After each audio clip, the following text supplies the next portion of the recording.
اینٹیں پختہ ہو جائیں، اب انہیں جوڑنا ہے، سیمنٹ سبسٹنس چاہیے، وہ قرآن ہے، یہ جوڑے گا تم. چنانچہ یہی بات حضرت شیخ الہند مولانا محمود حسن دیوبندی اسیر مالٹا نے اپنی اسیری سے رہائی پانے کے بعد واپس جب آئے ہیں تو دیوبند میں علماء کے ایک بڑے اجتماع سے خطاب کر کے کہی. مولانا مفتی محمد شفیع رحمت اللہ علیہ وہ خود موجود تھے اس میں، بڑے بڑے علماء، مولانا حسین احمد مدنی رحمت اللہ علیہ، شبیر احمد عثمانی رحمت اللہ علیہ، مولانا اشرف علی تھانوی رحمت اللہ علیہ، مولانا انور شاہ کشمیری رحمت، بڑا مجمع. اور کہا حضرت شیخ الہند نے ہم نے تو اپنی اسیری کے 4 سالوں کے دوران جتنا غور کیا تو ہماری اس وقت کی امت کی زبوں حالی کے 2 سبب سامنے آئے. مولانا مفتی شفیع لکھتے ہیں ان کی کتاب وحدت امت کے نام سے، کہتے ہیں کہ پورا مجمع ہمہ تن گوش ہو گیا کہ یہ شیخ الشیوخ استاد العلماء عمر کے اس آخری درجے میں اس حد پر آ کر اب نیا سبق کون سا سیکھ کر آیا. تاکہ ہمیں تو اس کے 2 سبب معلوم ہوئے، ایک ہمارا قرآن کو ترک کر دینا، لفظ نوٹ کیے ترک کر دینا، اور دوسرا ہمارے آپس کے اختلافات. چنانچہ میں تو یہی فیصلہ کر کے آیا ہوں کہ اب زندگی جتنی باقی ہے 2 ہی کاموں میں لگاؤں گا. ایک تو یہ کہ ناظرہ قرآن پڑھنے کے مکتب گلی گلی کھل جائیں اور عوامی درس قرآن کے ذریعے قرآن کے پیغام اور قرآن کے حکمت سے لوگوں کو روشناس کرایا جائے. عوامی درس قرآن کا لفظ استعمال کر رہا ہے شیخ الہند، جنہیں میں 14ویں صدی کا مجدد اعظم سمجھتا ہوں. اور نمبر 2 یہ کہ آپس کے اختلافات کو حوالہ دی جائے. یہ واقعہ کوٹ کر کے مفتی محمد شفیع صاحب لکھتے ہیں کہ حضرت شیخ نے جو 2 باتیں کہیں اصل میں وہ ایک ہی ہے. ہمارے باہمی اختلافات بھی تو اسی وجہ سے ہیں کہ ہم نے قرآن کو ترک کر دیا ہے. بتائیے شیخ الہند نے کیسے ترک کیا قرآن؟ مولانا مدنی نے کیسے ترک کر دیا قرآن؟ کیا مطلب اس ترک کرنے کا؟ حال تو یہ ہے کہ مولانا مدنی رحمت اللہ علیہ، حالانکہ وہ تو گرفتار نہیں ہوئے تھے، وہ تو والنٹریلی اپنے شیخ کی خدمت کے لیے گئے ہیں ساتھ، اور اس حد تک ان کی وفاداری اور ان کی خدمت گزاری کہ رمضان کا مہینہ آیا تو حضرت شیخ الہند نے حسرت کے ساتھ کہا زندگی میں یہ پہلا رمضان ہوگا کہ تراویح میں قرآن نہیں سن سکیں گے. اس لیے کہ نہ شیخ الہند حافظ تھے، نہ مولانا مدنی حافظ تھے، اور تیسرے ان کے ساتھ ایک اور تھے، ان کا میں نام بھول رہا ہوں، وہ سرحد کے پٹھانوں میں سے تھے، کوئی حافظ نہیں تھا. اب آپ غور کیجئے، استاد اور اپنے شیخ کی اس حسرت کو دور کرنے کے لیے مولانا مدنی روزانہ 1 پارہ حفظ کرتے تھے اور رات کو تراویح میں سناتے تھے، روزانہ 1 پارہ. اور یہ انہونی بات نہیں ہے، جب ساری زندگی قرآن ہی سے شغف رہا ہے تو وہ ہے تو صحیح ذہن میں، اب صرف ان کے لنکس ملانے ہیں آپس میں، اور کیا ہے.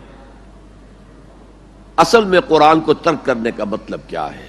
وہ اصل میں ایک اور بہت بڑے عالم دین کی بات سنیے آپ، مولانا سید انور شاہ کشمیری رحمت اللہ علیہ، جو دیوبند سے آ کر آپ کے قریب میں ڈابھیل میں انہوں نے مدرسہ قائم کیا تھا.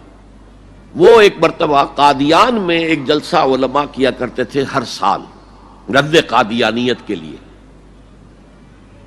تو ایک سال اسی طرح وہاں علماء جمع تھے. اب جس نے یہ واقعہ بیان کیا ہے اس کا نام میرے ذہن میں اس وقت نہیں ہے، کہ میں صبح مولانا انور شاہ کشمیری رحمت اللہ علیہ کی خدمت میں حاضر ہوا تو دیکھا کہ غم کی تصویر بنے بیٹھے ہیں، بہت اداس، غمگین. میں نے پوچھا حضرت کیا معاملہ ہے، کوئی خاص سبب ہے؟ فرمایا بھائی کیا سبب ہے، یہ سوچ رہا ہوں کہ اپنی زندگی عمر ضائع کر دی. میں نے کہا حضرت آپ نے زندگی ضائع کر دی، عمر ضائع کر دی؟ آپ نے علم، بیہقی وقت کہلاتے ہیں انور شاہ کشمیری، جیسے امام بیہقی تھے، محدث اور فقیہ دونوں اعتبارات سے بلند. تو آپ نے پڑھنے پڑھانے میں، سیکھنے سکھانے میں ساری عمر گزار دی، تو آپ کی زندگی ضائع کیسے؟ کہنے لگے ہم نے سارا زور اسی پر رکھا کہ ثابت کر دیں کہ شافعی کی رائے صحیح نہیں ہے، ہماری رائے صحیح ہے. اسی کے لیے دلائل، اسی کے لیے بحثیں، اسی کے لیے لمبی چوڑی جو ہے ہمارے ہاں نشستیں منعقد ہوئیں مدارس کے اندر. حالانکہ اللہ کے ہاں یہ ہم سے سوال نہیں ہوگا. گمراہیاں طرح طرح کی پھیل رہی ہیں، ہم ان بحثوں میں لگے ہوئے. حالانکہ زیادہ سے زیادہ یہ کہا جا سکتا ہے کہ قول اصحابنا ثواب محتمل الخطا، اور جو قول دوسروں کا ہے وہ خطا ہے محتمل الثواب. زیادہ سے زیادہ یہ کہہ سکتے ہیں ہم کہ ہمارے جو اسلاف ہیں، ہمارے جو اساتذہ ہیں، ان کا قول صحیح ہے، اگرچہ اس کے خطا ہونے کا بھی امکان ہے. ہم یہ نہیں کہہ سکتے کہ اس کے غلط ہونے کا کوئی امکان ہی نہیں، معصوم تو وہ نہیں تھے. اور قولہم، ان کا جو ہمارے سامنے ہے مد مقابل ہے، اور وہ شافعی ہیں.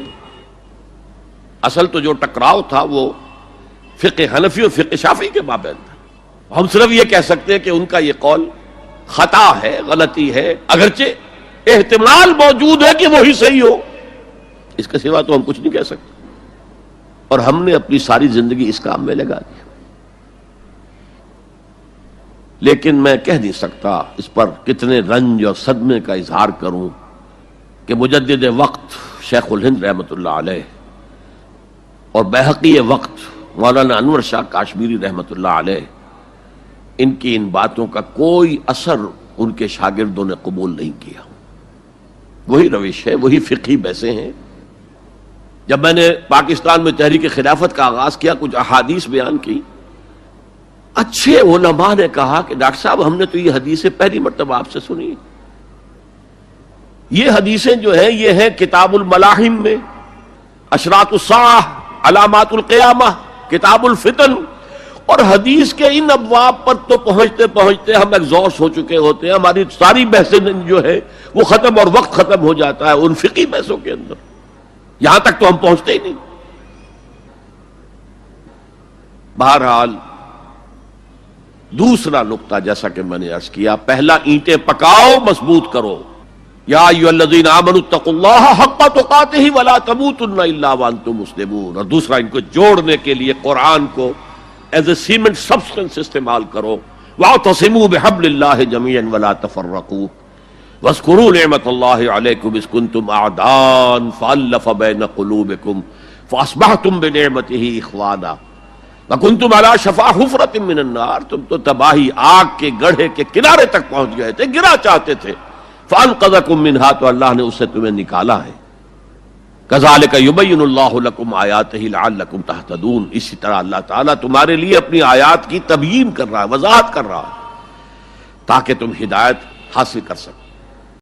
پاسے پاسے چلی جوانی،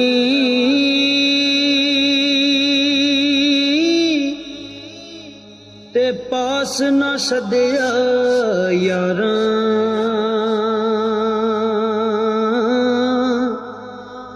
ساتھی کون محمد بخشا، درد ونڈے غم خاراں. مان نہ کریو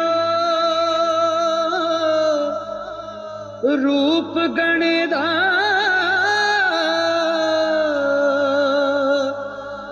تے وارث کون حسن دا. صدا نہ رہن شاخاں ہریاں، صدا نہ پھل چمن دا. صدا نہ رہن شاخاں ہریاں، صدا نہ پھل چمن دا.